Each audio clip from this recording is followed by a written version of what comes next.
बच्चों, इस क्लास में हम जो बात करने वाले हैं वो एनसीईआरटी का नेक्स्ट टॉपिक है म्यूटेशन एंड जेनेटिक कोड। बात आती है कि म्यूटेशन और जेनेटिक कोड आपस में कैसे कनेक्टेड है, उस पर थोड़ी सी बात करते हैं।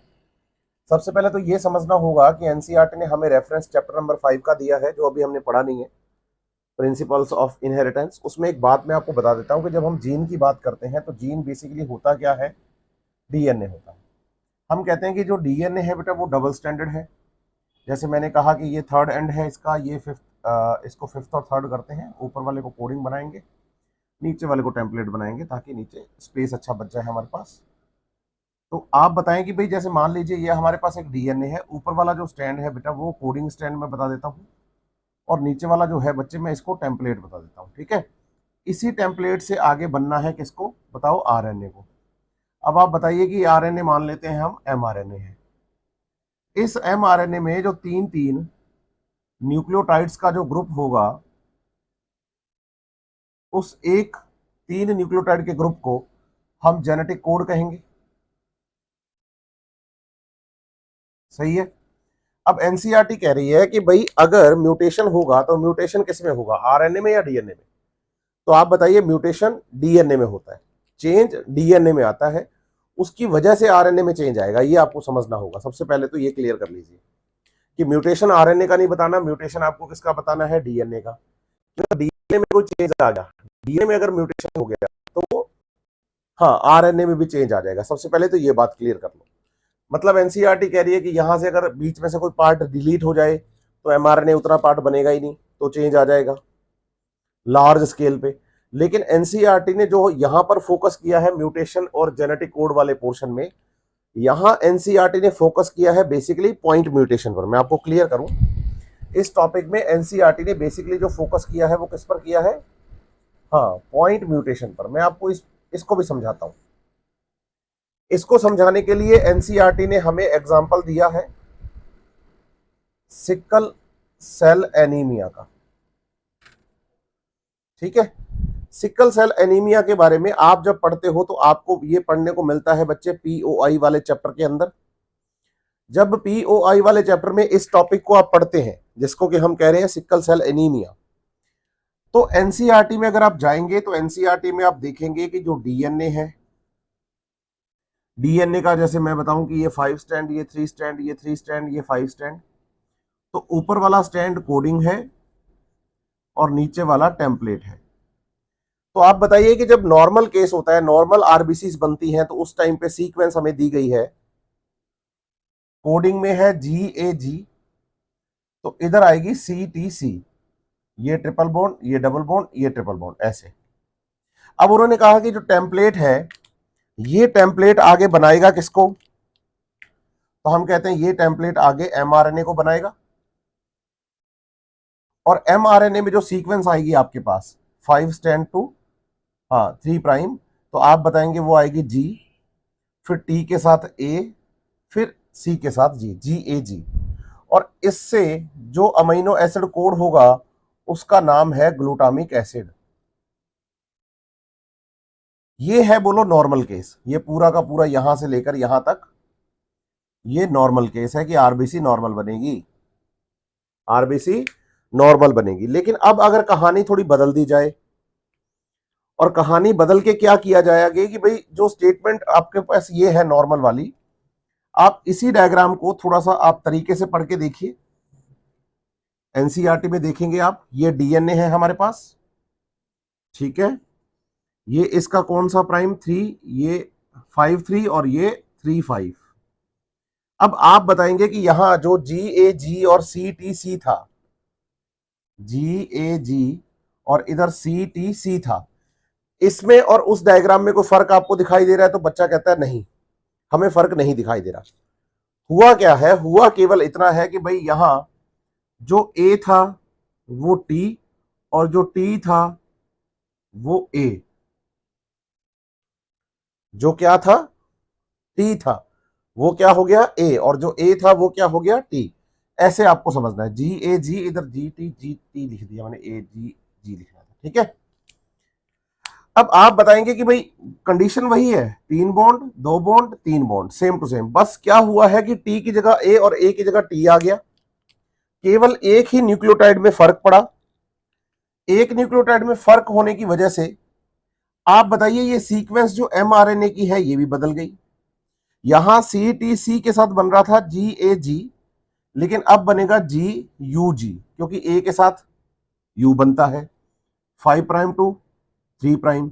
और आप बताएंगे कि यहां जो अमीनो एसिड बनेगा वो ग्लूटामिक एसिड नहीं, अब क्या बनेगा, वेलिन बनेगा। और आप बताइए कि यहां अब आरबीसी जो है बच्चे वो सिकल सेल हो जाएंगी, सिकल शेप हो जाएंगी, तो डिजीज कॉज हो गया। तो आप बताइए कि पर्टिकुलर अगर एक नाइट्रोजन बेस या न्यूक्लियोटाइड में भी चेंज आता है, एक नाइट्रोजन बेस या न्यूक्लियोटाइड में भी अगर चेंज आता है, तो आप बताएंगे कि भाई आगे की जो प्रोटीन चेन होती है उसमें भी चेंज आ जाता है। सबसे पहली बात तो आपको यह समझनी है कि म्यूटेशन के दौरान जो चेंज आया है वो चेंज किस में आया है। हाँ, आप ये याद रखिएगा, चेंज डीएनए में। बच्चा क्या करता है सिकल सेल एनीमिया में याद कर लेता है, अच्छा एमआरएनए बदल गया इसलिए ऐसा हो। भाई एमआरएनए नहीं बदल गया, आप बताओ डीएनए बदल गया है, जीन बदल गया है, इसलिए एमआरएनए बदल गया। एमआरएनए बदल गया है इसलिए डीएनए नहीं बदला, डीएनए बदल गया है इसलिए एमआरएनए बदल गया। ये आपको याद करनी है बात, जो कि बच्चा क्या जल्दबाजी में याद नहीं करता। वो जल्दबाजी में बस ये सीक्वेंस याद करके चला जाता है एमआरएनए वाली, आपको सीक्वेंस डीएनए वाली याद करनी है, ये ध्यान रखिएगा, फोकस करिएगा। आप बताइए कि भाई सिकल सेल एनीमिया में क्या होता है। हम कहते हैं सिकल शेप हो जाती है सेल, ठीक है, क्यों हो जाती है, क्योंकि जी ग्लूटामिक एसिड पे कौन आ जाता है जगह पे, वेलिन आ जाता है। क्यों आ जाता है, क्योंकि एमआरएनए में चेंज आ गया। एमआरएनए में चेंज क्यों आ गया, आप जड़ पकड़ो ना, जड़ ये है कि क्योंकि डीएनए में चेंज आ गया। तो म्यूटेशन मतलब होता है बच्चे जीन में चेंज आना, डीएनए में चेंज आना। आप ये मत समझिएगा कि भाई म्यूटेशन का मतलब हम केवल यहां पर ये समझ के चल रहे हैं कि क्या बदल गया है। हाँ, आरएनए या अमीनो एसिड को मत याद करो, आप याद करो कि डीएनए चेंज हो गया इसलिए ऐसा हुआ है। अब आप बताइए कि अगर एक नाइट्रोजन बेस में चेंज आता है तो आगे की पूरी कहानी बदल सकती है। इसको मैं समझाता हूं आपको कि कैसे होता है। एनसीईआरटी ने हमें एक एग्जांपल देके ये बात समझाई। Ram has red cap, NCERT ने हमें एक स्टेटमेंट लिख के दी कि राम हैज रेड कैप।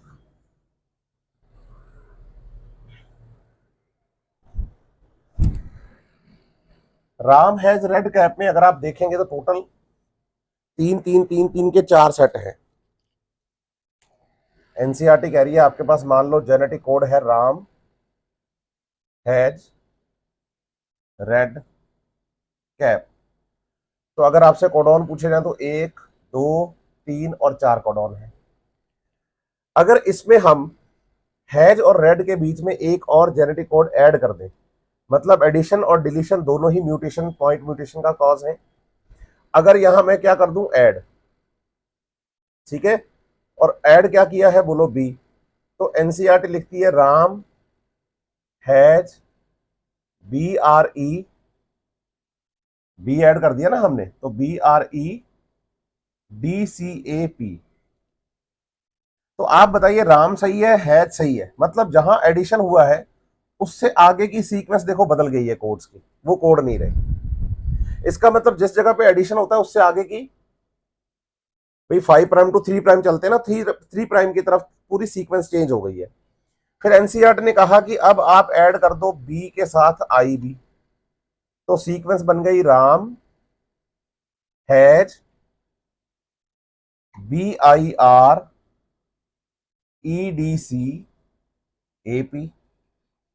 तो इसका मतलब एक नाइट्रोजन बेस और ऐड हुआ तो बताओगे कि ये सीक्वेंस फिर आगे की देखो आप फिर बदल गई है। फिर एनसीईआरटी ने कहा कि अब आप यहां ऐड कर दो BI के साथ G, तो स्टेटमेंट बन गई, बोलो Ram has big red cap. अब मजे की बात देखो आप, एनसीईआरटी जो समझाना चाह रही है उस बात को आप समझिए। अगर आप इस स्टेटमेंट में, ये नॉर्मल था, इसमें अगर आप एक नाइट्रोजन बेस को ऐड करते हैं तो आगे की पूरी सीक्वेंस तहस नहस होती है, बिल्कुल होती है। एक या दो अगर ऐड करते हैं तो भी सीक्वेंस चेंज होती है, बिल्कुल होती है। लेकिन अगर आप 3 कोडॉन एक साथ किसी पॉइंट पर ऐड कर देते हैं, 3 कोडॉन एक साथ किसी, हाँ, पॉइंट पर ऐड कर देते हैं, तो आप बताइए कि जो आगे वाले जो होते हैं ना बच्चे जेनेटिक कोड, वो चेंज तो नहीं होते। बस बीच में एक नया अमीनो एसिड आपके पास जरूर ऐड हो जाएगा, लेकिन आगे के कोडॉन्स चेंज नहीं होंगे।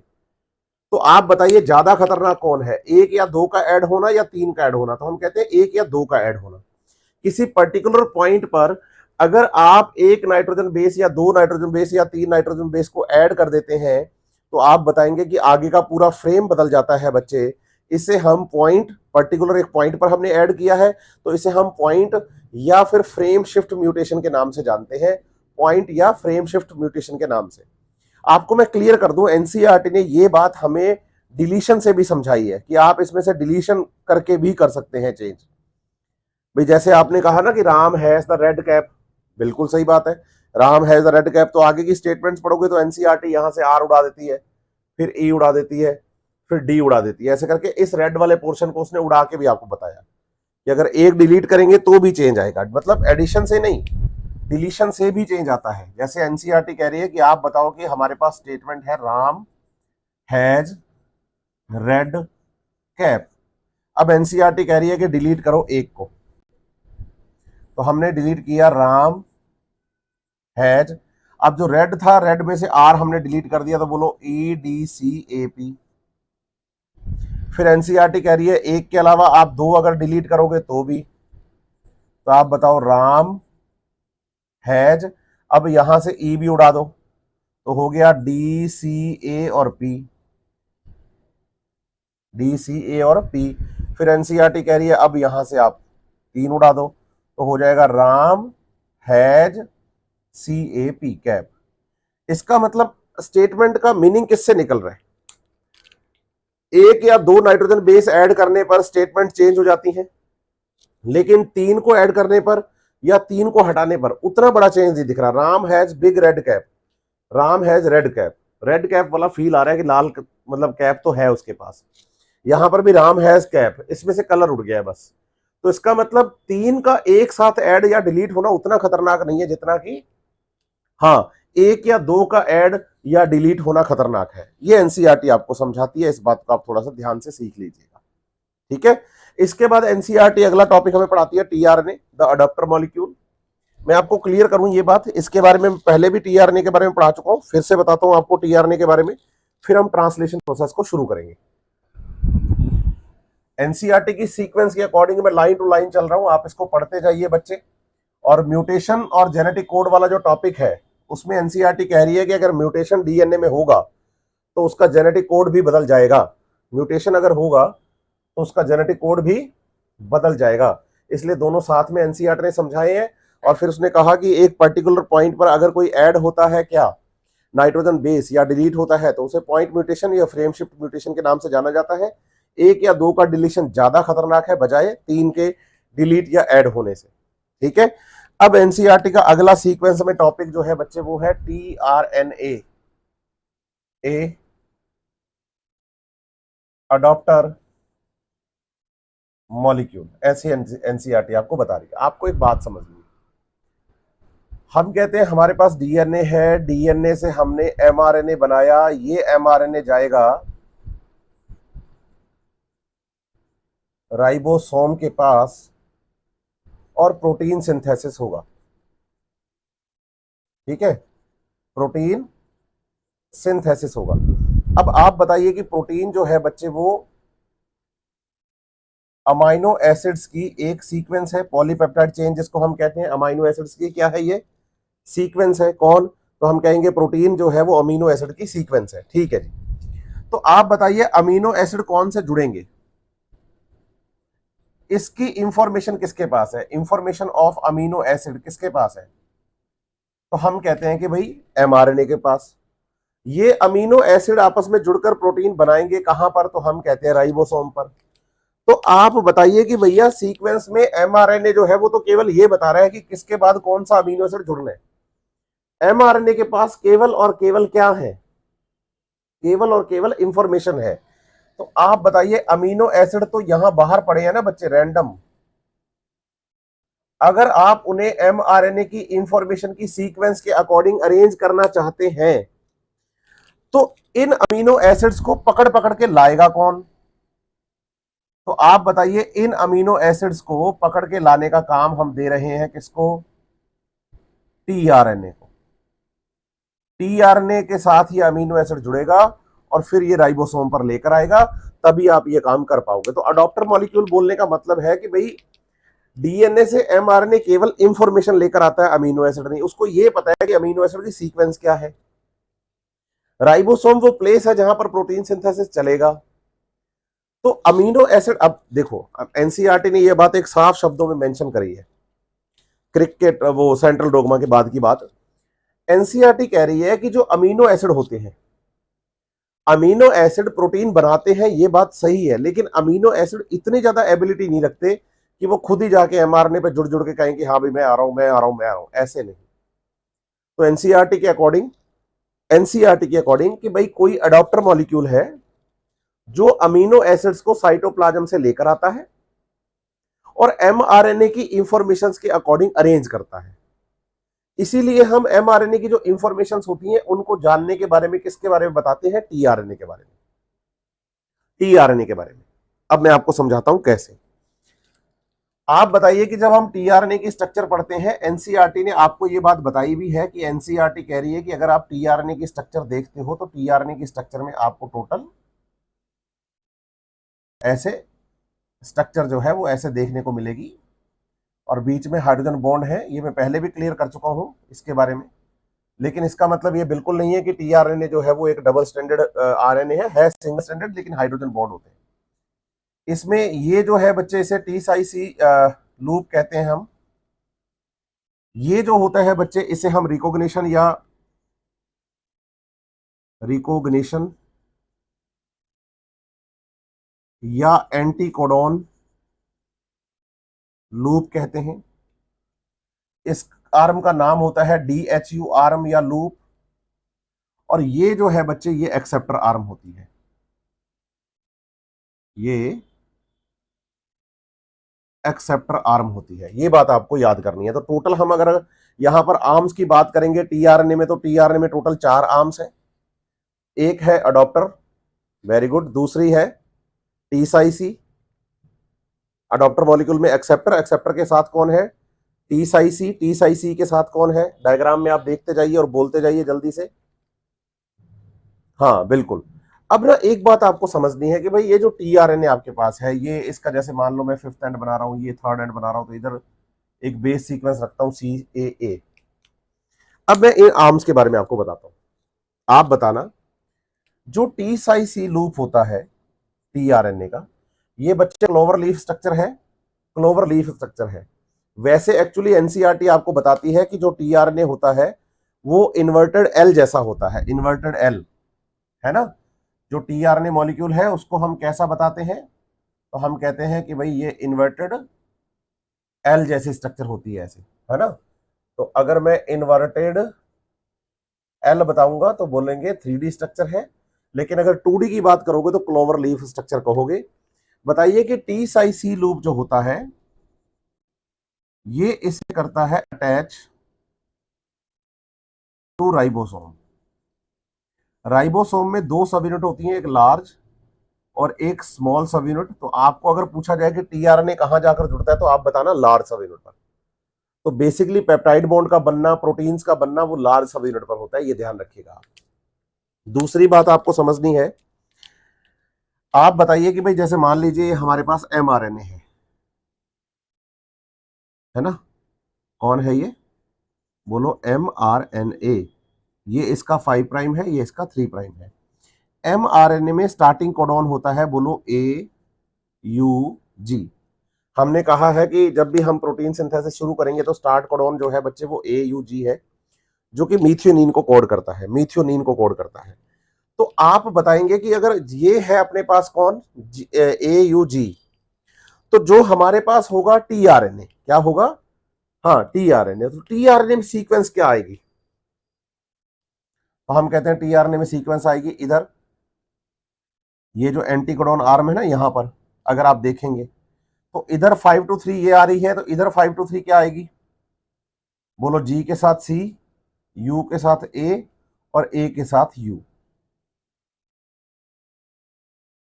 तो आप बताएंगे कि भाई ये जो सीक्वेंस है UAC या CAU, ये सीक्वेंस किसके अकॉर्डिंग है? हम कहते हैं ये सीक्वेंस है एमआरएनए के अकॉर्डिंग। एमआरएनए पर सीक्वेंस है AUG, 5 से 3 की ओर पढ़ना है आपको। तो इधर सीक्वेंस है CAU, इसका मतलब ये ऐसे जुड़ पा रहे हैं। तो आप बताइए एमआरएनए पर ये जो स्ट्रक्चर आपके पास प्रेजेंट है ये कौन है? आप बताइए। ये एक जेनेटिक कोड है और ये एक इंफॉर्मेशन है ऑफ अमीनो एसिड। सही है। ये केवल इंफॉर्मेशन है अमीनो एसिड की कि भाई AUG वाला अमीनो एसिड बोलो मीथियोनिन। लेकिन मजे की बात है कि जो मीथियोनिन अमीनो एसिड है वो जुड़ा हुआ एक्सेप्टर आर्म पर मिलेगा आपको। मतलब अमीनो एसिड, जैसे मैं कहूं कि पहला अमीनो एसिड मीथियोनिन होता है, तो मीथियोनिन अमीनो एसिड लाएगा कौन साइटोप्लाज्म से? तो बताओ, टीआरएनए लाएगा। टीआरएनए लेकर आएगा। ये ध्यान रखिए आप, टीआरएनए अमीनो एसिड लेकर आएगा। टीआरएनए अमीनो एसिड कौन सा लाएगा या कौन सा टीआरएनए यहां पर आएगा, बोलो, वो डिपेंड करता है कि एमआरएनए में सीक्वेंस क्या है। अगर आगे अब मैं यूयूसी रख दूंगा, यूयूसी, तो जो टीआरएनए आएगा, आप सोचो कि अगली सीक्वेंस में यहां रख देता हूं एग्जांपल के तौर पर, मैं कहूं यूयूसी, तो आप बताइए कि जो टीआरएनए ऊपर से आएगा ना सीक्वेंस लेकर, वो आएगा कौन? बोलो, GAA, फिनाइल एलेनिन को लेकर आएगा। और इस टीआरएनए पर क्या जुड़ा होगा? हाँ, अमीनो एसिड। तो अब आप बताइए कि अमीनो एसिड्स को लाने का काम किसका है? टीआरएनए का। अमीनो एसिड कौन से आएंगे? वो इंफॉर्मेशन एमआरएनए में है, एमआरएनए में अमीनो एसिड नहीं है। अमीनो एसिड तो टीआरएनए लेकर आएगा। अब दूसरी बात, यहां आपको बात करनी है DHU आर्म की। तो आप बताएंगे कि जो DHU आर्म होती है वो ये रेगुलेट करती है कि कौन से टाइप का अमीनो एसिड इस टीआरएनए पर जुड़ेगा। इसका काम है बच्चे कंट्रोल ऑफ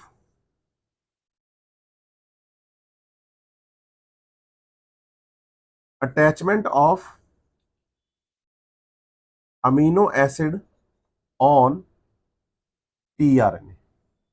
अब आप सोच के देखो, हमें प्रोटीन बनाने के लिए अमीनो एसिड कितने टाइप के चाहिए? तो हम कहते हैं हमें प्रोटीन बनाने के लिए 20 टाइप के अमीनो एसिड्स चाहिए। सही बात है, बिल्कुल सही बात है। Amino acyl tRNA synthetase enzyme DHU arm के साथ काम करता है, जो कि डिसाइड करता है कि कौन सा अमीनो एसिड यहां पर आकर जुड़ेगा, कौन सा अमीनो एसिड यहां पर आकर जुड़ेगा। तो आप बताइए हमारे पास अमीनो एसिड कितने हैं? 20 type for the protein synthesis. मेरे पास 20 टाइप के अमीनो एसिड हैं और एक टीआरएनए पर अमीनो एसिड एक ही जुड़ता है एक टाइम में। तो आप बताइए कि 20 टाइप के अमीनो एसिड के लिए अलग अलग टीआरएनए भी तो होंगे ना, एक टीआरएनए पर 20 अमीनो एसिड थोड़ी जुड़ सकते हैं। और ऐसा टीआरएनए जिस पर की अमीनो एसिड जुड़ा होता है उसे हम एक्टिवेटेड टीआरएनए कहते हैं। इसे एक्टिवेशन ऑफ टीआरएनए कहते हैं, जो कि अभी हम ट्रांसलेशन प्रोसेस में पढ़ने वाले हैं। उम्मीद करता हूं यहां तक की सारी बातें समझ में आई हैं। और ये वाली बात एनसीईआरटी ने हमें लिख के भी दी है, कहां पर? टीआरएनए एक अडॉप्टर मॉलिक्यूल के फॉर्म में। और ये बात एनसीईआरटी पहले लिखती है, ये बातें बाद में। तो चलिए अब हम ट्रांसलेशन प्रोसेस की बात करेंगे। किसकी बात करेंगे? ट्रांसलेशन प्रोसेस की बात करेंगे। तो चलिए अब ट्रांसलेशन प्रोसेस की तरफ बढ़ते हैं।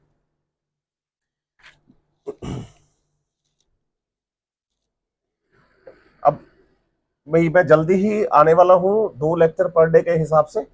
अब मैं पीओआई भी स्टार्ट कर दूंगा साथ के साथ ही, ताकि जेनेटिक्स थोड़ी जल्दी खत्म हो जाए और फिर बायोलॉजी के अगले टॉपिक में खत्म कर सकूं।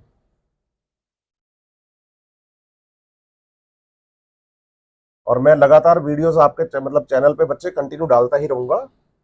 बस प्रॉब्लम टाइम की होती है, टाइम मैनेज करना थोड़ा मुश्किल रहता है, काम और भी बहुत सारे होते हैं। तो अभी हम बात करते हैं ट्रांसलेशन प्रोसेस की। देखिए, जब ट्रांसलेशन प्रोसेस की बात करते हैं तो हम पढ़ेंगे एनसीईआरटी को। तो एनसीईआरटी में हमें लिखकर दिया गया है प्रोकैरियोटिक सेल। और आपको याद करना है कि जो प्रोकैरियोटिक सेल होती है इसमें ट्रांसक्रिप्शन और ट्रांसलेशन दोनों ही चीजें साइमल्टेनस चलती हैं, साइमल्टेनस चलती हैं। सही है, एक साथ होती हैं। मतलब ट्रांसक्रिप्शन होते होते ट्रांसलेशन भी शुरू हो जाता है। यूकैरियोट्स में ये थोड़ा सा टाइम लेते हैं क्योंकि उसमें पहले स्प्लाइसिंग प्रोसेस करवाना पड़ता है। अब आप बताइए कि जब हम ट्रांसलेशन प्रोसेस की बात करेंगे तो ट्रांसलेशन प्रोसेस में हमारे पास तीन चीजें हैं। सबसे पहले तो हम यहां जो पढ़ने वाले हैं वो हम पढ़ने वाले हैं activation of the amino acid. सबसे पहला काम आपको क्या करना है ट्रांसलेशन के लिए, activation of amino acid. Activation of amino acid का मतलब है कि जो अमाइनो एसिड है उसके साथ एटीपी का एक मॉलिक्यूल रिएक्ट करेगा और अमाइनो एसिड जो है वो यहां पर एक्टिव हो जाएगा। अमाइनो एसिड जो है वो यहां पर एक्टिव हो जाएगा, मींस एनर्जी उसको मिल जाएगी, तो हम उसको बोल देंगे एक्टिवेटेड अमाइनो एसिड। दूसरी बात आपको जो याद करनी है वो याद करनी है चार्जिंग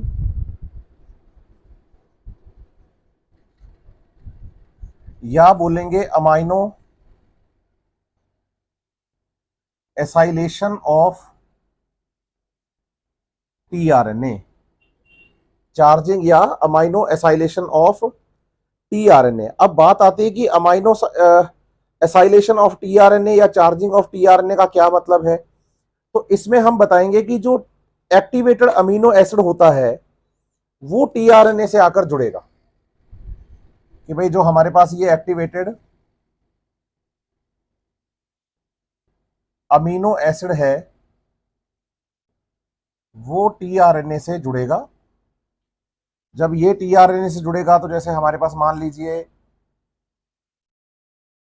ये हम बताएं कि भाई टीआरएनए है, तो इस टीआरएनए पर यहां ये अमीनो एसिड आकर जुड़ेगा, अमीनो एसिड आकर जुड़ेगा, तो इसे हम बोलेंगे चार्ज्ड टीआरएनए या लोडेड टीआरएनए। चार्ज्ड बोल सकते हैं, लोडेड बोल सकते हैं, किसके बारे में, टीआरएनए के बारे में, कि चार्ज्ड टीआरएनए बोल दो या फिर आप इसे लोडेड टीआरएनए बोल दो। दूसरी बात आपको समझनी है कि ये काम एक एंजाइम जिसे कि हम amino acyl tRNA, amino acyl tRNA synthetase कहेंगे, ये काम करेगा। जब अमीनो एसाइल टीआरएनए सिंथेटेज काम करता है तो आप बताएंगे कि जो अमीनो एसिड है, अमीनो एसिड जो है बच्चे वो टीआरएनए पर जुड़ेगा आकर, तो हमारे पास यहां जो अमीनो एसिड बनेगा इसको हम चार्ज्ड टीआरएनए या लोडेड टीआरएनए कहेंगे। और साथ ही साथ याद करना है कि भाई इसे अमीनो एसाइलेशन ऑफ टीआरएनए क्यों कहते हैं, क्योंकि यहाँ amino acyl tRNA synthetase enzyme काम करता है। अब आप बताइए कि जो टीआरएनए है, टीआरएनए के पास अमीनो एसिड्स जो आएंगे वो 61 कोडॉन्स के अकॉर्डिंग आएंगे, 61 कोडॉन्स, क्योंकि 64 में से 61 जो है वो अमीनो एसिड को कोड करते हैं। तो टीआरएनए भी मेरे पास कितने टाइप के बन जाएंगे, तो हम कहेंगे 61 टाइप के टीआरएनए बन जाएंगे। क्यों बन जाएंगे 61 टाइप के टीआरएनए भाई, तो हम कहते हैं उसका रीजन है 61 टाइप के टीआरएनए बनने का कि जो टीआरएनए होता है उस पे आकर अमीनो एसिड जुड़ता है जब ये चार्ज होगा तब, सही है। तो जब ये अमीनो एसिड यहां आकर जुड़ता है तो आपको बताना है कि बच्चे टीआरएनए एमआरएनए के अकॉर्डिंग होता है, किसके अकॉर्डिंग होता है, एमआरएनए के अकॉर्डिंग होता है। तो आप बताइए 61 कोडॉन्स है एमआरएनए वाले, तो आप बताइए 61 टीआरएनए होंगे, क्योंकि जो टीआरएनए की आर्म होती है बच्चे वो एमआरएनए के अकॉर्डिंग होती है।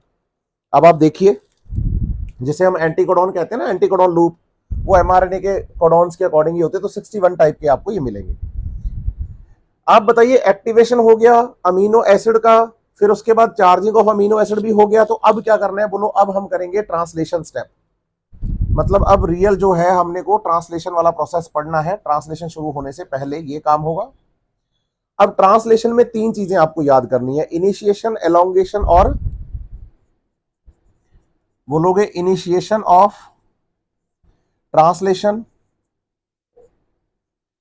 एलोंगेशन ऑफ पॉलीपेप्टाइड चेन, और यहां हम तीसरा क्या बता देंगे एलोंगेशन के बाद, बोलो टर्मिनेशन, सबसे last,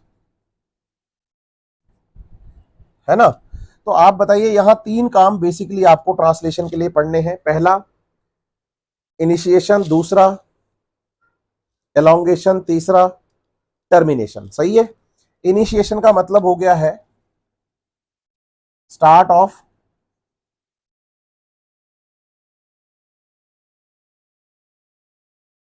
formation of polypeptide chain. ये बताएंगे कि भाई स्टार्ट कोडॉन से शुरू होगा। सही है। फिर एलोंगेशन का मतलब है कंटिन्यू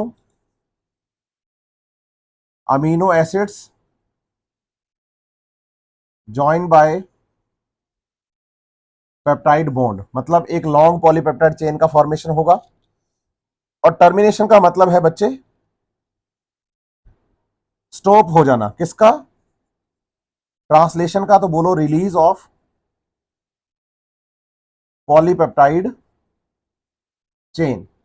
जब आप एनसीईआरटी पढ़ेंगे तो आपको पता चलेगा एनसीईआरटी में इनिशिएशन के लिए आप बताइए कुछ काम करते हैं फैक्टर, उसको कहते हैं इनिशिएशन फैक्टर, एनसीईआरटी ने नहीं लिखा। एलोंगेशन के लिए कुछ काम करते हैं, बोलो एलोंगेशन फैक्टर, एनसीईआरटी ने नहीं लिखा।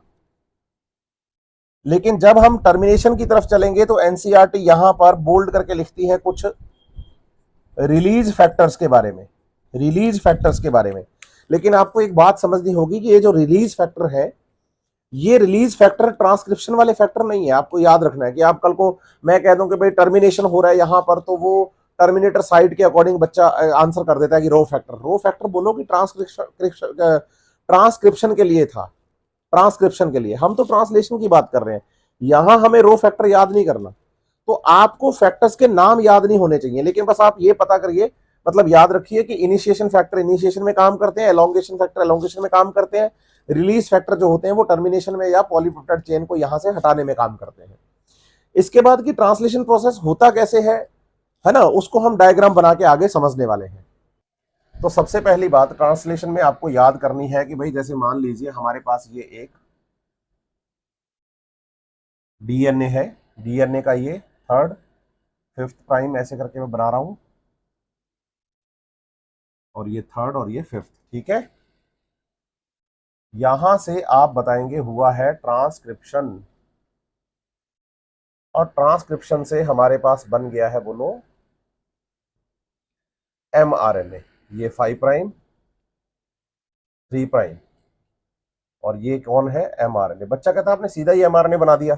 बिल्कुल, क्योंकि हमें ट्रांसक्रिप्शन बताया ही प्रोकैरियोटिक सेल का गया है, हमें बताया ही प्रोकैरियोटिक सेल का गया है। बिल्कुल सही बात है। तो अब आपको बताना है कि भाई जब हम बात करेंगे एमआरएनए की, तो एमआरएनए पर हम बताते हैं कि सबसे पहला कोडॉन जो हमें याद करना है वो एयूजी याद करना है, क्योंकि एयूजी एक स्टार्ट कोडॉन होता है। क्या होता है, स्टार्ट कोडॉन होता है। लेकिन आप बताइए कि इस स्टार्ट कोडॉन से पहले, स्टार्ट कोडॉन से पहले अगर आप ध्यान देंगे तो कुछ अमीनो एसिड सीक्वेंस मैंने रखी हैं, है ना।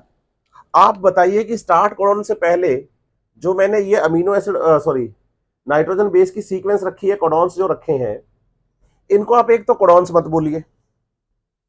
कोडॉन्स वो होते हैं जो अमीनो एसिड को कोड करते हैं। तो आप बताइए कि नाइट्रोजन बेसेस की या न्यूक्लियोटाइड्स की एक सीक्वेंस है, इसे आप रखेंगे यूटीआर में। यूटीआर में एनसीईआरटी ने लिखी है यूटीआर के बारे में बात। तो ये वाली जो सीक्वेंस है बच्चे, ये क्या है, यूटीआर। बोलो अनट्रांसलेटेड रीजन, अनट्रांसलेटेड रीजन, मैं इसे क्या बोल रहा हूं, यूटीआर। तो क्या एमआरएनए में पहला स्टार्ट ही कोडॉन से होता है, बोलो नहीं। कोडॉन से पहले, स्टार्ट कोडॉन से पहले क्या होते हैं, यूटीआर रीजन होते हैं। ये यूटीआर रीजन क्या करते हैं, बोलो ये काम करते हैं एफिशिएंसी ऑफ ट्रांसलेशन के लिए, एफिशिएंसी ऑफ ट्रांसलेशन के लिए। जैसे मैं आपको बताऊं, जब आप एनसीईआरटी पढ़ेंगे, एनसीईआरटी में है नहीं, लेकिन एक बार नीट में तो नहीं, लेकिन एएफएमटी में पूछा जा चुका है, shine Dalgarno sequence, SD sequence कहते हैं इसे, shine Dalgarno sequence, SD sequence. आप बताइए कि ये जो यूटीआर रीजन होता है ना, इस यूटीआर रीजन पर, ये एमआरएनए है मेरे पास, आगे की सीक्वेंस बता रहा हूं, ये इसका स्टार्ट कोडॉन है AUG, और ये इसकी, हाँ, यूटीआर रीजन है, ये 5 प्राइम और ये 3 प्राइम है। तो बोलो, जब साइटोप्लाज्म में एमआरएनए बनता है ना, तो एमआरएनए बनते टाइम आपको बताना है कि इसमें आकर यहां पर small subunit of ribosome attach हुआ, small subunit of ribosome attach हुआ है। मतलब ये समझना होगा कि राइबोसोम की जो स्मॉल सब यूनिट होती है ना, वो स्मॉल सब यूनिट आकर कहां जुड़ी है, हाँ, इस यूटीआर रीजन के साथ। क्योंकि हम कह रहे हैं ना कि भाई ये जो यूटीआर रीजन होता है वो क्या करता है, बिल्कुल हम कहते हैं कि ट्रांसक्रिप्शन प्रोसेस को मोर एफिशिएंट बनाने में हेल्प करता है। तो आप बताएंगे कि सबसे पहले ये जो एमआरएनए है, ये एमआरएनए इस राइबोसोम की स्मॉल सब यूनिट के साथ जुड़ जाएगा, स्मॉल सब यूनिट के साथ जुड़ जाएगा ट्रांसलेशन के दौरान, सबसे पहला काम। ठीक है, अब ऐसा क्यों है, तो आप बताएंगे कि जो स्मॉल सब यूनिट है बच्चे, उसके पास इस यूटीआर रीजन की जो सीक्वेंस होती है उसकी आपको क्या मिलेगी, हाँ, कॉम्प्लीमेंट्री सीक्वेंस। और आप बताइए कि अगर मैं इसकी बात करूंगा तो ये स्मॉल सब यूनिट 30S है, क्योंकि हम प्रोकैरियोटिक ट्रांसलेशन पढ़ रहे हैं, प्रोकैरियोटिक ट्रांसलेशन पढ़ रहे हैं। तो ये यूनिट जो है बच्चे, वो कौन सी यूनिट है, तो हम कहते हैं कि सर ये यूनिट 30S यूनिट है, 30S। अब जब ये 30S यूनिट इस पे आके जुड़ गई है, ठीक है, अब अगले डायग्राम में चलते हैं। मैं कह रहा हूं इस सीक्वेंस का नाम मुझे पता है, लेकिन मुझे बताना नहीं, एनसीईआरटी में है नहीं, एग्जाम में आएगा नहीं। शाइन डेलगार्नो सीक्वेंस होती है। और आप बताइए यूकैरियोट्स में जो 7 मिथाइल ग्वानोसिन होता है ना, तो स्मॉल सब यूनिट जाके सीधा उससे जुड़ती है, वो 40S होती है। क्योंकि यूकैरियोट्स में राइबोसोम 80S टाइप के होते हैं, तो स्मॉल सब यूनिट 40S है, 7 मिथाइल ग्वानोसिन से जुड़ती है, यहां शाइन डेलगार्नो सीक्वेंस के साथ जुड़ती है। तो आप बताइए कि जैसे हमने ये राइबोसोम को जोड़ा है यहां पर, और हमने कहा कि हमारे पास यहां AUG है ये, और इधर हमने कहा कि भाई ये शाइन डेलगार्नो सीक्वेंस, और 30S टाइप का, मतलब यूटीआर रीजन बता रहा हूं, 30S टाइप की सभी यूनिट आकर यहां पर जुड़ी हुई है राइबोसोम की। अब क्या होगा बोलो, अब आएगा यहां पर एक्टिवेटेड टीआरएनए। और आपको ये याद करना है कि यहां जो टीआरएनए आएगा बच्चे, वो फिक्स है कि मीथियोनिन को लाएगा। क्योंकि यहां अगर सीक्वेंस आपके पास है AUG, तो इधर हमें पढ़नी है CAU। बताइए कि ये टीआरएनए यहां आकर जुड़ेगा, CAU वाला टीआरएनए यहां आकर जुड़ेगा। और आपको ये याद करना है बच्चे कि इस मीथियोनिन को हम, या इस अमीनो एसिड को हम, या इस टीआरएनए को हम इनिशिएटर टीआरएनए कहेंगे, इनिशिएटर टीआरएनए।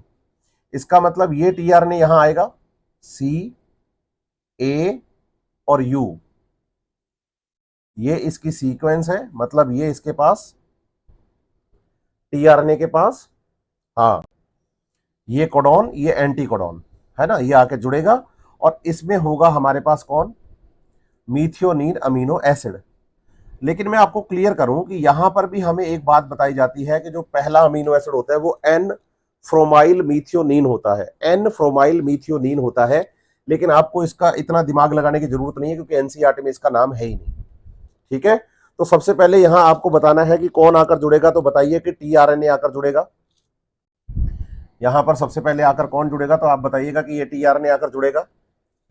और बताएंगे कि इस टीआरएनए को हम जब यहां लाकर जोड़ते हैं, जैसे मैंने CAU वाली सीक्वेंस बताई, और इस पर मैंने अमीनो एसिड मीथियोनिन बताया, तो ये अमीनो एसिड यहां आके मतलब जुड़ रहा है।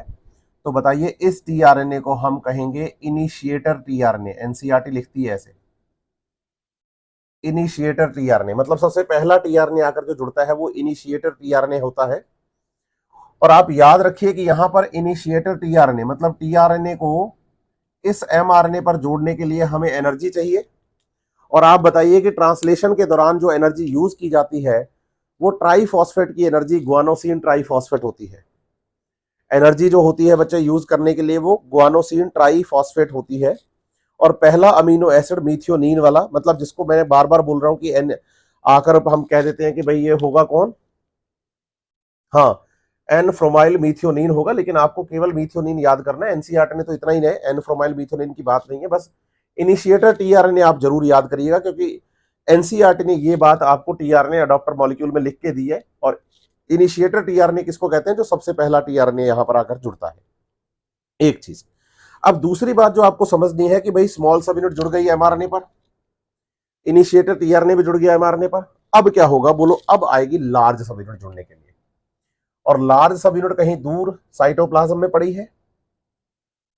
और आप बताइए कि जब हम लार्ज सब यूनिट की बात करेंगे तो इस लार्ज सब यूनिट पर, इस लार्ज सब यूनिट पर एनसीईआरटी हमें कुछ साइट्स का नाम बताती है, ई साइट, पी साइट और ए साइट। जैसे मैंने लिखा ए साइट, पी साइट और लास्ट हम बताते हैं ई साइट। एनसीईआरटी ने हमें इनके साइट्स के नाम लिखकर नहीं दिए, लेकिन एनसीईआरटी कह रही है कि जो लार्ज सब यूनिट होती है उन पर कुछ साइट्स प्रेजेंट हैं बच्चे, जो कि हमें पॉलीपेप्टाइड चेन को बनाने में हेल्प करती हैं। एनसीईआरटी यहां 2 साइट्स की बात करती है बेसिकली, एक ए साइट और एक पी साइट। ए साइट वो साइट होती है बच्चे जिसको हम अटैचमेंट साइट के नाम से जान लीजिए। मतलब यहां पर आकर बोलो एक्टिवेटेड टीआरएनए जुड़ता है, यहां पर आकर एक्टिवेटेड टीआरएनए जुड़ता है, ठीक है। और जो पी साइट होती है ना, पी साइट, पी साइट पर बोलो site for the formation of peptide bond, यहां पर बोलो पेप्टाइड बॉन्ड का फॉर्मेशन होता है। और ई साइट जो है बच्चे वो क्या करती है कि जब अमीनो एसिड आ गया टीआरएनए के साथ, तो अमीनो एसिड तो यहीं रह जाएगा और जो टीआरएनए है उसका यहां से एग्जिट करवा दिया जाएगा। तो आप बताइए कि ये रास्ता है ऐसे लार्ज सब यूनिट पर, ये है राइबोसोम की लार्ज सब यूनिट। और इस लार्ज सब यूनिट में आप याद रखिए, ए साइट की तरफ से टीआरएनए आएगा अमीनो एसिड को लेकर, इसे एक्टिवेटेड टीआरएनए के लिए बोलेंगे। पी साइट पर पेप्टाइड बॉन्ड बनाया जाएगा और अमीनो एसिड यहीं रह जाएगा, और ई साइट से टीआरएनए को बाहर निकाल दिया जाएगा कि जाओ कोई दूसरा अमीनो एसिड लेकर आओ। फिर आप बताइए कि ये लार्ज सब यूनिट अब जब इस पे जुड़ेगी, अब अगला डायग्राम हम इसका ही पढ़ेंगे, ये लार्ज सब यूनिट इस पे आके जुड़ेगी तो ये पूरा राइबोसोम बनेगा। इसका मतलब आपको ये बात समझनी है कि राइबोसोम्स जो होते हैं वो प्रोटीन सिंथेसिस के दौरान बनते हैं, वैसे दोनों की दोनों सब यूनिट्स एक दूसरे से अलग अलग रहती हैं। लार्ज और स्मॉल सब यूनिट्स जो होती हैं वो एक दूसरे से अलग अलग रहती हैं, ये ध्यान रखिएगा। लेकिन जब ट्रांसलेशन का टाइम आता है तो पहले एमआरएनए पर स्मॉल सब यूनिट और फिर स्मॉल सब यूनिट के साथ आकर लार्ज सब यूनिट यहां पर अटैच होती है, स्मॉल सब यूनिट के साथ यहां पर लार्ज सब यूनिट आकर अटैच होती है और प्रोटीन सिंथेसिस शुरू होता है। लेकिन लार्ज सब यूनिट जुड़ने से पहले इनिशिएटर टीआरएनए यहां पर जुड़ जाएगा। उम्मीद करता हूं कि यहां तक की सीक्वेंस, यहां तक का डायग्राम आपको समझ में आया है। हम अब आगे के डायग्राम की बात करेंगे, आगे के डायग्राम की बात करेंगे।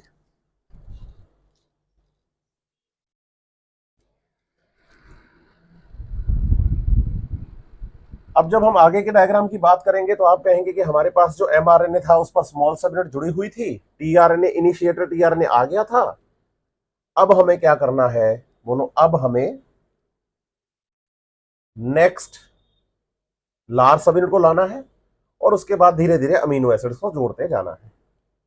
लार्ज सब यूनिट को लाना है और धीरे धीरे अमीनो एसिड्स को जोड़ते जाना है, ठीक है। अब आप देखो एमआरएनए, एमआरएनए पर पहला कोडॉन बोलो ए यू जी, ये हो गई हमारी यूटीआर, यूटीआर के साथ जुड़ा हुआ है स्मॉल सब यूनिट 30s। अब बोलो लार्ज सब यूनिट आएगी 50s।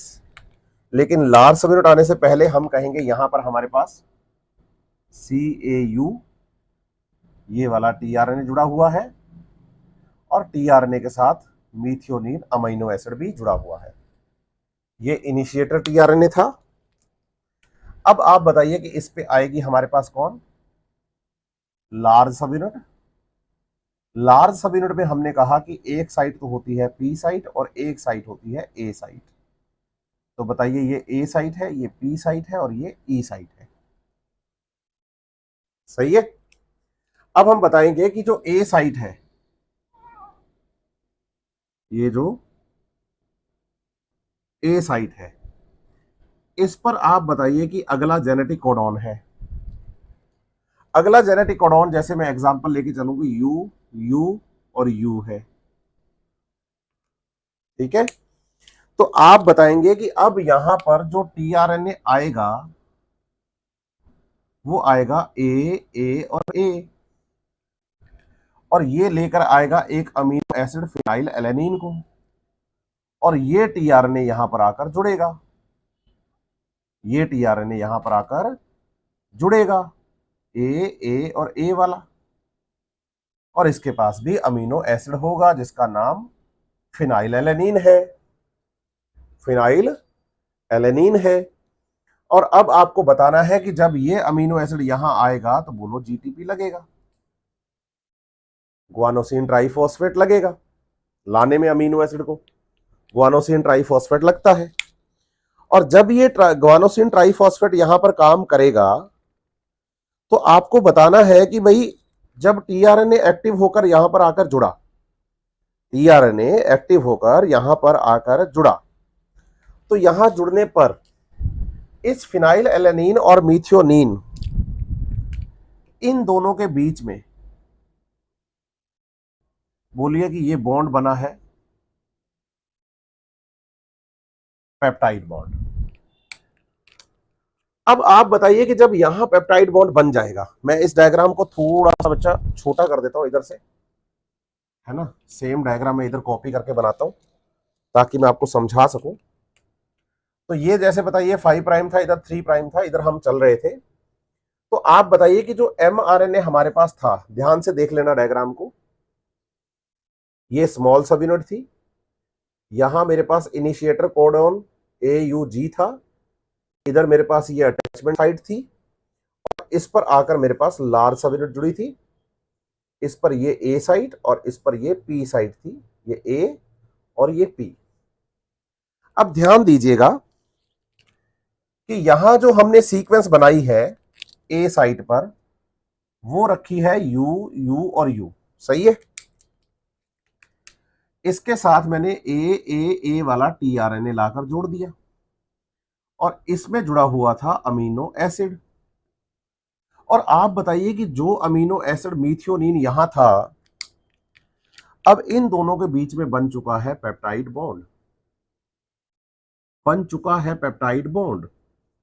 तो बताएंगे कि जो पी साइट पर अमीनो एसिड है, अब वो कहता है कि मैंने तो पकड़ लिया है हाथ किसका, दूसरे अमीनो एसिड का। कौन से बॉन्ड से? पेप्टाइड बॉन्ड से। तो आप बताएंगे कि जो यहां पर टीआरएनए था ना बच्चे, वो टीआरएनए अब यहां से क्या हो जाएगा, एग्जिट। ई साइड से उस टीआरएनए को क्या कर दिया जाएगा, एग्जिट कर दिया जाएगा। टीआरएनए को यहां से क्या कर दिया जाएगा, एग्जिट कर दिया जाएगा। तो इसका मतलब यह हो गया कि सबसे पहले तो इनिशिएटर टीआरएनए आकर जुड़ा, लार्ज सब यूनिट आकर जुड़ गई। अब इसका जो ए साइट है वो अगले कोडॉन पर है, टीआरएनए आएगा, दोनों के बीच में पेप्टाइड बॉन्ड बनेगा, और पेप्टाइड बॉन्ड जैसे बना तो बोलो जो टीआरएनए पी साइट पर था वो ई साइट से बाहर एग्जिट हो गया। इसका मतलब अमीनो एसिड यहीं रह गए, अमीनो एसिड यहीं रह गए। अब क्या होगा बोलो, अब आप अगर ध्यान से देखोगे तो पी साइट हमारे पास खाली है, उस पर कोई टीआरएनए नहीं है, और ए साइट जो है बेटा वो भरी हुई है। Very good. अब आप बताएंगे कि अगले सीन में ये कहानी कुछ ऐसी हो जाएगी कि हमारे पास जैसे कि ये स्टार्ट कोडॉन था AUG, इसका अमीनो एसिड हम जोड़ चुके हैं, इधर है यू, इसका अमीनो एसिड वाला टीआरएनए आ चुका है। तो अब आप बताएंगे कि ये जो सीक्वेंस है, मतलब राइबोसोम का जो लार्ज सब यूनिट है, ये अब धीरे धीरे आगे की तरफ खिसकते हुए, ये आगे की तरफ खिसकना ही हो गया ना इसका। तो अब आप बताइए पी साइट ये और ए साइट ये, मतलब यहां से ये आगे खिसका, और आगे खिसकने में भी क्या लगा, बोलो जीटीपी। एक जीटीपी तो लगता है अमीनो एसिड को टीआरएनए वाले को लाने के लिए, एक्टिवेटेड टीआरएनए को लाने में, और दूसरा कि भाई जब हमारे पास पी साइट यहां पर खाली हो गई है तो हमने इसको थोड़ा आगे खिसकाया ताकि हम आगे वाले कोडोन को पढ़ सकें। आगे वाले कोडोन को पढ़ेंगे तो आप बताएंगे कि जो ए साइट पर कोडोन था वो पी साइट पर चला जाएगा और ए साइट वाला हमारे पास फिर से खाली हो जाएगा। अब आप ध्यान दीजिएगा, यहां पर पहला अमीनो एसिड मिथियोनीन था और इधर फिनाइल एलेनिन था, इन दोनों के बीच में तो पेप्टाइड बॉन्ड बना हुआ है और यहां टीआरएनए जुड़ा हुआ है, सही है।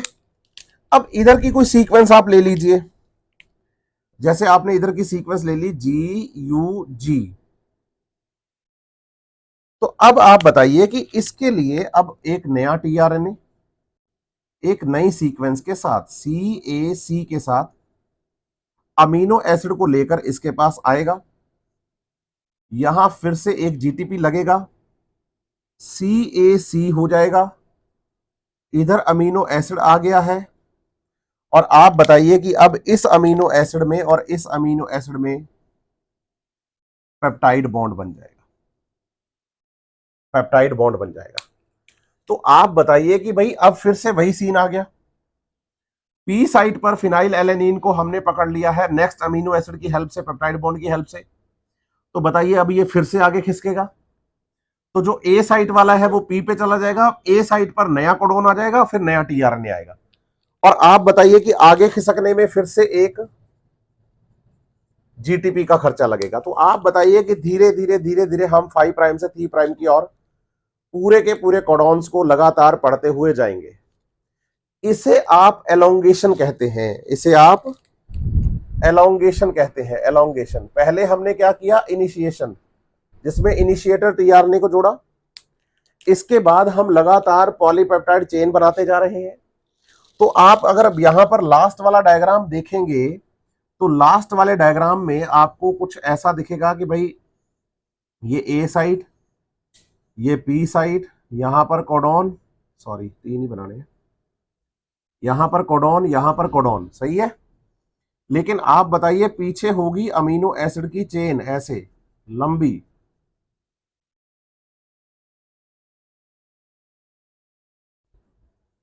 सही है। यहां वाला टीआरएनए तो इधर से एग्जिट हो जाएगा और यहां वाला टीआरएनए अभी है, ये आगे खिसकेगा तो फिर इधर आ जाएगा। तो लगातार यही काम चलता जा रहा है और अमीनो एसिड की एक लंबी चेन बनती जा रही है। यहां काम की बात एक सुन लीजिएगा ध्यान से कि जो पेप्टाइड बॉन्ड है, आप ये बताइए कि एनसीईआरटी के अकॉर्डिंग अगर हम चलें तो ये पेप्टाइड बॉन्ड विदाउट एंजाइम भी बन सकता है, मतलब 2 अमीनो एसिड पास पास आते हैं और बीच में क्या बन जाता है, पेप्टाइड बॉन्ड बन जाता है, पेप्टाइड बॉन्ड बन जाता है। लेकिन आपको यह बात समझना होगा कि भाई पेप्टाइड बॉन्ड जब यहां बनता है तो कैटालिस्ट जो है, एंजाइम जो है पेप्टाइड बॉन्ड को बनने की एफिशिएंसी को बढ़ा देता है। आप बताइए पेप्टाइड बॉन्ड का फॉर्मेशन करने के लिए कैटालिस्ट कौन है? आप बताइए कि यहां जब हम लार्ज सब यूनिट की बात करते हैं तो लार्ज सब यूनिट जो होती है बच्चे वो 50s है, और प्रोकैरियोट्स में 50s के अंदर 2 rRNA प्रेजेंट है, एक 23s और दूसरा 5s। तो आप बताएंगे कि 23s rRNA जो होता है बच्चे वो यहां पर एंजाइम का काम करता है। इसका मतलब जब कोई आरएनए एंजाइम की तरह काम करे तो हम उसे राइबोजाइम का नाम देते हैं। तो आप बताएंगे कि प्रोकैरियोट्स में पेप्टाइड बॉन्ड के सिंथेसिस के लिए 23s rRNA जो है वो रिस्पॉन्सिबल है। की लास्ट यूनिट में यही काम बोलो 28s rRNA करता है। लेकिन एनसीईआरटी ने प्रोकैरियोट्स का ही काम दिया है तो इसलिए हम प्रोकैरियोट्स के बारे में ही यहां पर बात करने वाले हैं। एक चीज, दूसरी बात बताता हूं मैं अब आपको। आप बताएंगे कि भाई ये जो पूरा प्रोसेस है ये एनर्जी कंज्यूमिंग प्रोसेस है, पेप्टाइड बॉन्ड कंटिन्यू बनते जा रहे हैं। 23s rRNA जो होता है बच्चे वो यहां पर पेप्टाइड बॉन्ड्स का क्या करता जा रहा है, सिंथेसिस करता जा रहा है। ये बात बिल्कुल सही है। अब हम चलेंगे बच्चे टर्मिनेशन की तरफ। किसकी तरफ? टर्मिनेशन की तरफ। अब आप बताएं, एलोंगेशन के बाद तीसरा काम आपके पास टर्मिनेशन का है। आप बताइए कि इस mRNA सीक्वेंस पर जब आप थर्ड प्राइम की बात करते हैं तो थर्ड प्राइम पर आपके पास होते हैं, बोलो, स्टॉप कोडॉन्स। कौन होते हैं? Stop codon. वो स्टॉप कोडॉन आप बता सकते हैं UAA, UAG और UGA, तीनों में से कोई भी। UAA, UAG और UGA, तीनों में से कोई भी, और कंबर ओपल में से कोई भी एक। इन्हें स्टॉप कोडॉन इसलिए कहा जाता है क्योंकि इनके लिए कोई टीआरएनए नहीं होता, एंटी कोडॉन वाला टीआरएनए नहीं होता, इनके लिए कोई टीआरएनए नहीं होता। तो आप सोचो कि जब आपकी लार्ज सब यूनिट यहां पर पहुंचेगी, ये ए साइट और ये पी साइट, तो मुझे आप एक बात समझ लीजिए यहां से कि भाई अमीनो एसिड की एक लंबी चेन होगी हमारे पास, जो कि हम mRNA से रीड करते हुए आ रहे हैं, और यहां पर एक टीआरएनए जुड़ा हुआ होगा कोडॉन के साथ पी साइट पर, पी साइट पर। और खिसक के जब आप आगे बढ़े तो आपने देखा कि ए साइट पर कोई स्टॉप कोडॉन आ गया, ये तीनों बच्चे स्टॉप कोडॉन हैं। तो जैसे ही कोई स्टॉप कोडॉन आ गया तो क्या इधर से कोई एक्टिवेटेड टीआरएनए आएगा? तो आप कहेंगे नहीं आएगा। जब कोई एक्टिवेटेड टीआरएनए यहां से नहीं आएगा तो फिर इस टीआरएनए को यहां से रिमूव और अमीनो एसिड को यहां से हटाना पड़ेगा। तो फिर आप बताइए कि यहां से अमीनो एसिड की एक ये जो चेन है पूरी की पूरी, ये वाली, ये यहां से रिलीज होती है, जिसमें काम करते हैं रिलीज फैक्टर।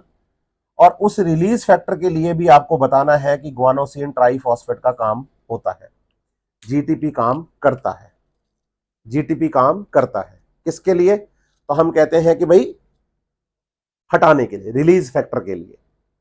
ठीक है, तो यहां से रिलीज फैक्टर इसको यहां से क्या कर देगा? रिलीज कर देगा, और ये काम स्टॉप कोडॉन करवाएगा। दूसरी बात जो आपको समझनी है कि भाई जो यूटीआर रीजन होते हैं, यूटीआर बोलो अनट्रांसलेटेड रीजन, जैसे ये 5 प्राइम था, यहां मैंने कहा कि AUG, तो इधर वाले को हमने बोला था UTR। ऐसे आप बताइए कि अगर स्टॉप कोडॉन है, ये थर्ड एंड है, तो बोलो इधर भी UTR होते हैं। तो UTR बोलो अनट्रांसलेटेड रीजन, अनट्रांसलेटेड रीजन दोनों ही साइड में मिलते हैं, 5 प्राइम के तरफ इनिशिएशन कोडॉन से पहले और थर्ड प्राइम की तरफ स्टॉप कोडॉन के बाद। यह बात आपको याद रखनी है, मतलब दिमाग में यह बात आपके होनी ही चाहिए हमेशा। यहां तक की बातें मैं उम्मीद करता हूं कि आपको समझ आई है। दो बातें और बताता हूं, फिर अपने ये ट्रांसलेशन वाला टॉपिक हो जाएगा एंड। और एनसीईआरटी आपकी लाइन टू लाइन बढ़िया से हो चुकी है कवर। आप पूरी एनसीईआरटी पढ़ेंगे, शानदार तरीके से समझ में आएगी आपको। चलिए अब आगे काम की बातें करता हूं मैं। और नहीं, अब तक की बातें भी काम की थी, लेकिन अब और अच्छे से बताता हूं, और अच्छी दो बातें। पहली बात तो आप ये बताइएगा कि जो आपके पास ट्रांसलेशन प्रोसेस है, ये भी एक एनर्जी कंज्यूमिंग प्रोसेस है, जिसमें एटीपी और जीटीपी एनर्जी लगती है। एटीपी लगता है अमीनो एसिड को एक्टिव करने में, और जीटीपी लगता है एक्टिवेटेड टीआरएनए को लाकर जोड़ने में, और राइबोसोम को एमआरएनए पर आगे चलाने में, मतलब स्टडी करने में, कोड को स्टडी करने में। तो एनर्जी और मतलब वो लगेगी, एटीपी या जीटीपी की फॉर्म में एनर्जी कंटिन्यू आपके लिए लगती ही जा रही है, लगती ही जा रही है। दूसरी तरफ आपको समझना है, मैं जो बात बता रहा हूं कि भाई मान लीजिए हमने डीजनरेसी की बात करी थी। मैं एक एग्जांपल लेके चलता हूं कि UUU और UUC, ये दोनों ही फिनाइल एलेनिन को कोड करते हैं। फिनाइल एलेनिन को कोड करते हैं। आप बताइए कि अगर मेरे पास यहां एक कोडॉन है, मतलब ये एमआरएनए है बेटा, इस एमआरएनए पर अगर मेरे पास कोड है UUU, तो आप बताइए इस पर जो टीआरएनए आकर जुड़ेगा, उसकी एंटीकोडॉन आर्म पर आपको मिलेगा A और A, और इधर अमाइनो एसिड होगा फिनाइल एलेनिन। और अगर हम बात करते हैं UU और C की,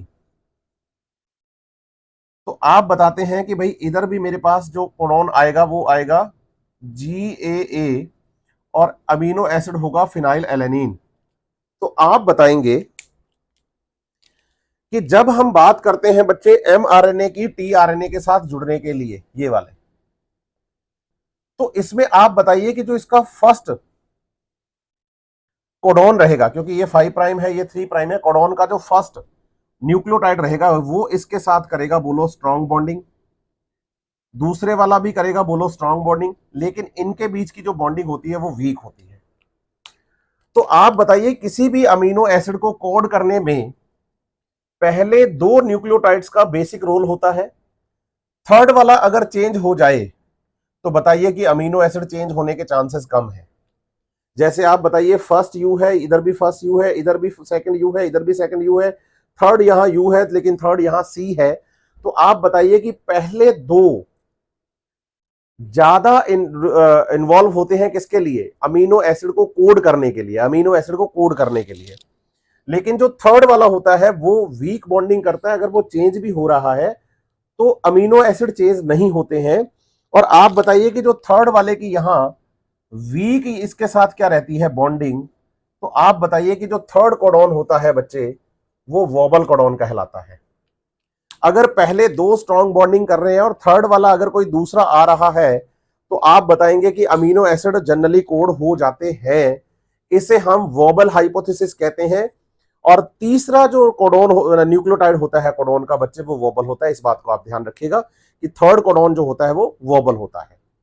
तो ये पूरा प्रोसेस आपका जो है बच्चे वो ट्रांसलेशन प्रोसेस मैंने कंप्लीट करवाया है आपको, और म्यूटेशन, जेनेटिक कोड, ट्रांसलेशन, ये पूरा प्रोसेस मैं एनसीईआरटी समझा चुका हूं। नेक्स्ट हम पढ़ेंगे रेगुलेशन ऑफ द जीन, जिसमें ऑपेरॉन सिस्टम, फिर उसके बाद हम आगे चलेंगे बच्चे DNA fingerprinting human genome project की तरफ। एनसीईआरटी की सीक्वेंस फॉलो करते हुए चल रहे हैं हम, पढ़ते जाइए और इस क्लास के लास्ट में जो आपको क्वेश्चंस दिए जा रहे हैं उनको सॉल्व करिए। Best of luck.